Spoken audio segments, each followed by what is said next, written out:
السلام عليكم ورحمة الله وبركاته.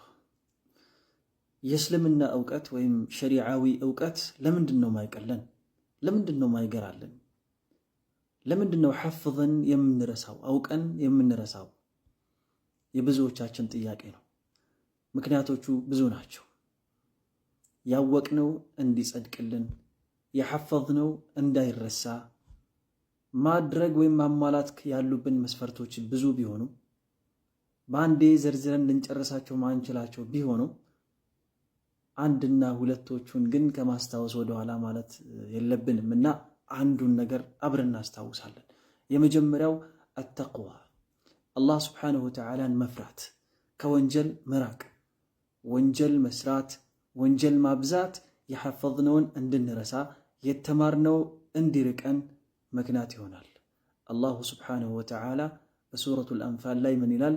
يا أيها الذين آمنوا እናንተ ያመናችሁ ሰዎች ሆይ إن تتقوا الله اللهን ምትፈሩ ከሆናችሁ يجعل لكم فرقانا እውነትና ስህተቱን የምትለዩበትን ዕውቀት ይሰጣችኋል ሲል አላህ Subhanahu Wa Ta'ala እሱን በመፍራት አያይዞ ይገልጽልናል። ታላቁ ኢማም ሙሐመድ ኢብኑ ኢድሪስ አልሻፊዒ ረሕመቱላሂ ዐለይህ ምን ይላሉ?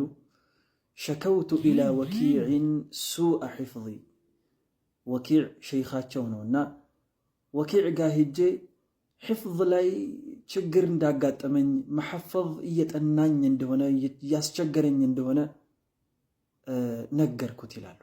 ከዛም ምን አሉ? فأرشدني إلى ترك المعاصي ወንጀል መራቅ እንዳለብኝ ወንጀል መተው እንዳለብኝ አመላከተኝ ወኪዕ ይላሉ። وقال اعلم بأن العلم نور እንዲሁም ደግሞ አስከትሎ ምን አለኝ? ዕውቀት ብርሃን እንደሆነ ደግሞ እወቅ። ወኑሩ ላሂ ላ ዩእታሁ ዓሲ የአላህ Subhanahu Wa Ta'ala ብርሃን ደግሞ ወንጀለኛ ሰው አይሰጠውም ሲል ይህንን መልእክት ነገረኝ ይላሉ።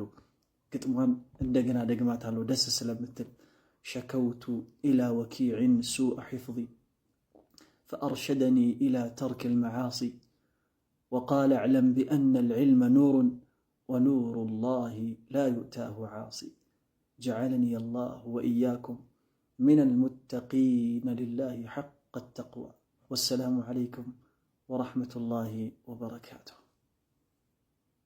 السلام عليكم ورحمة الله وبركاته. يتكبراتشو وندمنا أهتوشي زاري عند ብዙ ጊዜ የሚያጋጥመንን ነገር ለማንሳት ፈልጋለሁ። ምንድነው? ሁለት ሰዎች ወንድማማቾች ወይ ጓደኛሞች ካፌ ይገቡና የሆነ ቦታ አንደኛውን ሊጋብዝ ይፈልጋል። ያኒ የሆነ ምግብ ያዙና ከዛ በኋላ ምግቡ ከበሉ በኋላም ሆነ መጀመሪያ ላይም ሆነ ሁለታቸውም ይምላሉ። ብዙ ጊዜ የሚያጋጥመን ነገር ነው። ወላሂ እኔ ነኝ የምከፍለው፣ ይሄንኛውም ወላሂ እኔ ነኝ የምከፍለው ይላል። መጨረሻ ላይ ግን አንደኛው ይከፍላል። አሁን ከነዚህ ከሁለቱ ሰዎች ውስጥ ያልከፈለው ሰው ያኒ መጨረሻ ላይ ያልከፈለው ሰው ከፋራ ይይዘዋል አይይዘውም ወደሚለው ነጥብ ስንመጣ ታላቁ ሼክ መሐመድ ብን ሷሊህ አልዑሰይሚን ምን ይላሉ? ከፋራ ይይዘዋል አሉ። 10 ምስኪን ያበላል ሰብስቧቸው ወይም ምሳ ወይ ራት ያበላቸዋል። ካልቻለ ደግሞ ያው 3 ቀን መጾም እንደዚህ አይነት ነገር አማራጮች እንዳሉት እንደ ቁርአን ላይ እንደተጠቀሱት ይጠቀማል ማለት ነው። እና አስከትለው ከሰጧት እጅግ በጣም ምርጥ ደስ የምትል ምክር ውስጥ ለሁላችንም በጣም የሚጠቅመን ምክር ስለሆነ ላስተላልፈው ወደድኩኝ። ምንድነው? የምትምሉ ከሆናችሁ እንዲህ አይነት ቦታዎች ላይ የምትምሉ ከሆናችሁ መሐላችሁን በአላህ ፍላጎት አቆራኙታሉ። ቢመሺአቲላህ ለምሳሌ ኢንሻአላህ ወላሂ ኢንሻአላህ እኔ ነኝ የምከፍለው፣ ወላሂ ኢንሻአላህ እኔ ነኝ የምከፍለው። በዚህ መልኩ ካደረጋችሁት መሐላውን በኋላ ባትከፍሉም ራሱ አላህ Subhanahu Wa Ta'ala ስላላለው ነውና ያኔ ከፋራ አይኖርባችሁም ሲሉ አስተላለፉ። በጣም ደስ የምትል መልእክት ስለሆነች እኔ ጋር ብቻ እንድትቀር ስላልፈለኩ ነው። አላህ እኔንም እናንተንም ለኸይር ሁሉ ይወፍቀን።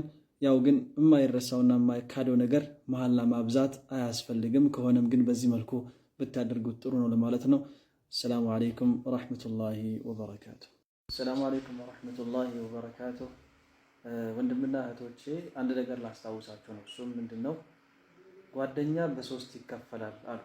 ከሶስቱ የጓደኛ አይነቶች የትኛውን የጓደኛ አይነት እኛ መያዝ ይጠበቅብናል የሚለውን ነገር ነው ማስታውሰው። አንደኛው ሷሂቡ መንፈዓ ይባላል። ይህም የጥቅም ጓደኛ ነው፣ ለጥቅሙ ጊዜ ብቻ የሚፈልገን የጓደኛ አይነት። ሁለተኛው ሷሂቡ መለዛ ይባላል። ይሄ ደግሞ እናንተ ጋር መሳቅ፣ መጫወት፣ መብላት፣ መጠጣት ያስደስተዋል፣ ግን ቁም ነገር ላይ ስትመጡ መልካም ነገር እንስራ፣ ዲናችን እንማር ስትሉት ያኔ ይሳነፋል፣ አብሯችሁ ሊሆን አይፈልግም።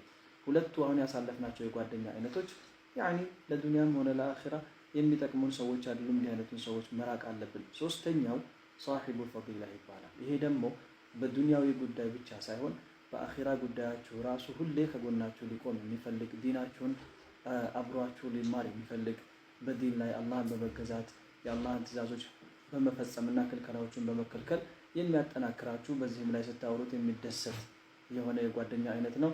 አላህ ሶስተኛውን አይነት ሷሂቡ ፈዲላ የሚባለውን የጓደኛ አይነት ይወፍቀን ለሁላችንም። አሰላሙ አለይኩም ወረሕመቱላሂ ወበረካቱ።